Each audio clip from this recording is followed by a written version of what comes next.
Namaskaram. So we are starting with new concept called equalization levy in international taxation. My dear friend, equalization levy was a need of a time. After 2015 specifically, lot of international companies are entering into India through e-commerce operation and for having a advertisement base, because India is one of the largest populated country in the world. Obviously all global players, they wanted to establish their organizations in India, or they want to capture Indian market. It's a very big market. Now, according to G20 summit, OECD recommendation, every country, whether it is a developed country or developing country, all were fighting with a taxation on international transaction conducted by these e-commerce entities. Specifically, majority of this ad-based company like Google, Yahoo, they are not having physical presence in India, but still they are running business in India. How to tax these companies was very difficult, and it was not only challenge for India, it was a global challenge.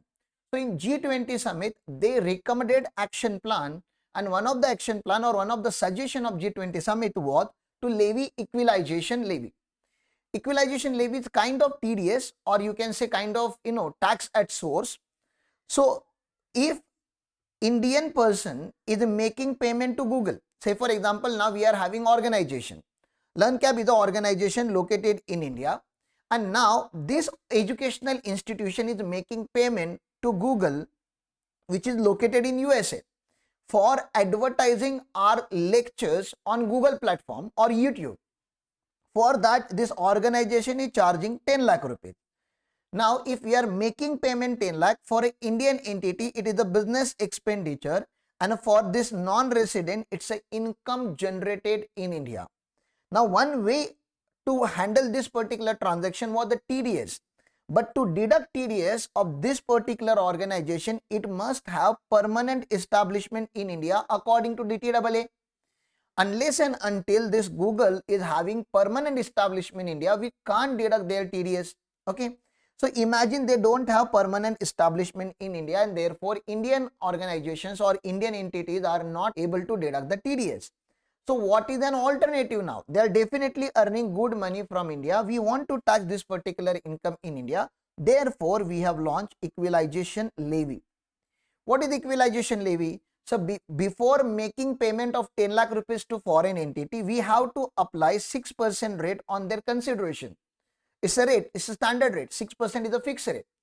6% of the payment made to the foreign entity is deducted in India, and it will be deposited by Indian entity with Indian income tax, and then any payment made to this non-resident will be exempted under section 1050.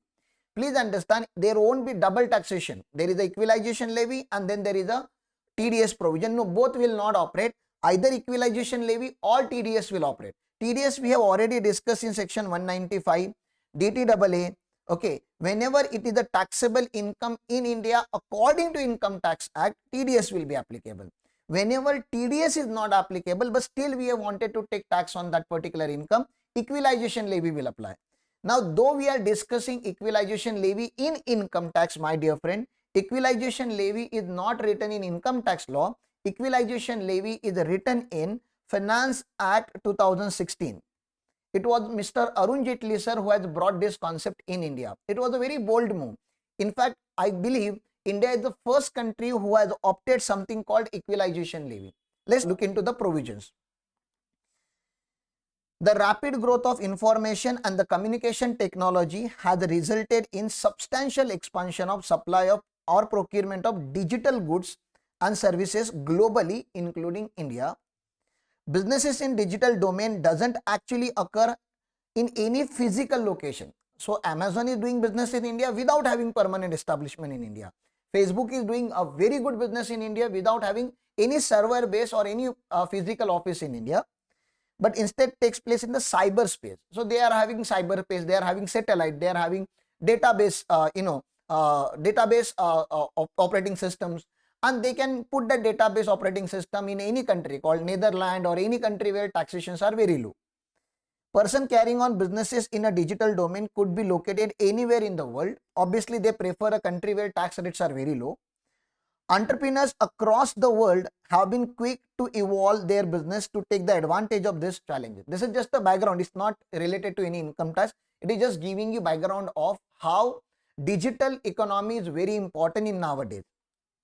Many Indian organizations are making payment. Now, this is very important concept. Many Indian organizations, okay, Bata, then you are, many educators, many institutions, many colleges, we are making payment to outside India for online advertisement on a portals like Facebook, Google, Yahoo, Twitter, which are non-resident organizations and do not have permanent establishment in India. If they have permanent establishment in India, no doubt about it, it would have become taxable in India according to existing income tax law. We don't require a concept of equalization levy for those organizations which are having PE in India. This is for those organizations which does not have permanent establishment in India. So before starting equalization levy study, you need to understand one thing. This is a separate legislation. It's a separate law. It's not income tax law. We are learning a separate act itself. Apart from that, it is applicable only to those foreign entities which does not have permanent establishments in India. Indian tax authorities are losing revenues since the payer get the deduction of the amount. So whoever is making payment outside India, he will get the deduction of the amount paid. But amount received by the Facebook, Google, Yahoo, etc. is not taxable in India just because they were not having PE in India. That was the loophole in the law. Okay. In the light of this, Finance Act 2016, which was introduced by Arun Jaitley sir, has introduced the concept of equalization levy, which was recommended by the global G20 summit OECD model. The provisions of equalization levy are contained in Chapter 8 of Finance Act 2016. So it is not in Income Tax Act. Very, very important. If you know the constitutional provisions of income tax law, we have discussed that there are three lists. In article, there is Article 246, which is having 7th schedule. In the 7th schedule, we are having three lists. List 1, union list. List 2, state list. List 3, concurrent list. According to list 1, which is the union list, there is the entry 97. Please understand, my dear friend. There is the entry 97, which is the residuary entry. So what do you mean by residuary entry? Residuary entry means any other law, any other matter. Please understand, any other matter which is not covered under any of the entry in list 1, any of the entry in list 2, any of the entry in list 3, any other matter which is not already taken care will be taken care by entry number 97. And whenever any legislation or any tax revenue or any tax structures is brought to India without having a legislation, you should understand it was brought by Finance Act by using the power given by entry number 97. That's just the constitutional understanding you should have. Therefore, any amount payable to Facebook, Google, Yahoo, etc. on or after 1st June 2016, this is the effective date, is subject to equalization levy if TDS is not deductible on such payment. Obviously, if TDS is deducted, we are not supposed to levy both the taxes. So when TDS is deducted, P in India. If P is not in India, then that non-resident will be subject to equalization levy. The Finance Act 2020, latest Finance Act, this is important amendment. Okay, this is for Alibaba, this is for Amazon, this is for Flipkart. Okay, the Finance Act 2020 provide that equalization levy shall be imposed on consideration received or receivable by a non-resident e-commerce operator. Non-resident e-commerce operator. We are not talking about Indian e-commerce operator. We are talking about non-resident e-commerce operator from the e-commerce activities. So what do you mean by e-com activity? So earlier in 2016, the equalization levy was only on advertisement. That means the major target was Google and Facebook. Let me tell you, the primary target was Google and Facebook. Right now, the primary target is Amazon, Alibaba, this kind of global player which are having their economic transactions in India. It can be service provider, it can be supplier of goods. Okay, so that is e-commerce activity. We are going to learn it in very much detail in coming sections. So all these are according to BEPS action plan. So what do you mean by BEPS? Base erosion and profit shifting. We are having a dedicated chapter for BEPS. But just to your understanding, it is according to action plan. It's not that India has brought this, because whenever India does something like this, India's image in a global place eyes may fall, because it is one of the tax legislation which is eliminating tax planning mechanism conducted by very big player, very big countries. You know, Alibaba is from China, this Amazon is from USA. So they are very big countries, big nation, developed countries, and we are putting some kind of taxes which is going to hurt their sentiment.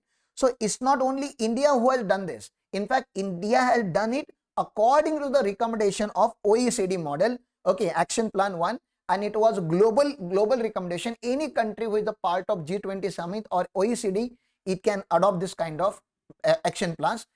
We should be proud that India is the first nation which has acted upon this and has brought something like this. Now whole world will follow. Many countries are starting adopting equalization levy concept. Look at this. Due to the tax challenges arising from digitalization, G20 OECD Base Erosion and Profit Shifting Action Plan Committee, as a part of its 2015 Action Plan 1 report, identify number of cross-border tax challenges raised by the digitalization, notably in relation to nexus, data and characterization. So we were not able to have the nexus with the country because they will have server in one country, office in another country, business globally. So it was very difficult to identify how much business they are making from particular country. But right now it is clear. Modifying existing permanent establishment rule to provide whether an enterprise engaged in a fully dematerialized digital activities would constitute a PE if it is maintained significant digital presence in another country. So earlier the permanent establishment concept was based on physical establishment, branch office, a head office, subsidiary company, warehouse, some kind of physical office. Right now they are saying even if you are having a significant presence in one country, that could also mean a permanent establishment. So they have, one of the recommendation was to modify the definition of the permanent establishment. These are just a recommendation. Please understand, it is not a law. According to the recommendation, we have to make a law. A virtual fixed place of a business. Virtual means global, website or server based. A virtual fixed place of business, P, when the enterprise maintains a website on a server or of another enterprise located in a jurisdiction and carries on the business through that particular website. So even website should become a permanent establishment. Imposition of final withholding tax on a certain payment for a digital goods or services provided by the foreign e-commerce provider. So they wanted to also encourage, or they wanted to bring, you know, taxation on in form of withholding with TDS. According to that, if I tell you, there is one section 194O which is introduced in our TDS provision, if you have referred it, okay. Imposition of equalization levy. So this was the one of the recommendations. So this is what you should know. Other items we will discuss in the respective chapter, but this point was the recommendation from OECD model, not India choice. It was not India choice, okay. Imposition of equalization levy on a consideration for a certain digital transaction received by the non-resident from the resident or a non-resident having PE in other contracting state. So a non-resident is receiving payment from resident or other non-resident who are having permanent establishment in India.